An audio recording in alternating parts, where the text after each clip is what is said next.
ধাওয়া পাল্টা ধাওয়া, সেই সাথে গোলাগুলি। রণক্ষেত্র হাতিয়ার জাগলার চর পরিণত হয় মৃত্যুপরীতে।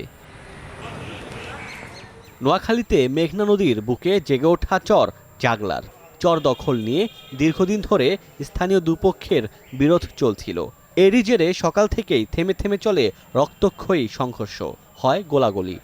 জাগলার চরের দখল নিয়ে দুই গ্রুপের মারামারি হয়েছে, 5 জন মারা গেছে, 1 জন ইনজুর্ড হয়েছে। পুলিশ বলছে সুখচর ইউনিয়নের মনির ও শান্ত গ্রুপ চরটি দখল নিয়ে সংঘাতে জড়িয়েছে। উদ্ধার করা হয়েছে মরদেহগুলো, পাঠানো হয়েছে মর্গে।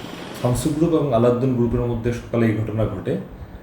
এটা মূলত চরাঞ্চলের জমি নিয়ে তাদের মধ্যে এই সংঘর্ষের ঘটনা ঘটে। তাতে 5 জনের মরদেহ এবং উদ্ধার হয়েছে। 1 জনের মরদেহ নোয়াখালী সদর হাসপাতালে আছে।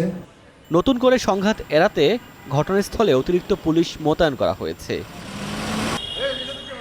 Desk report, star news.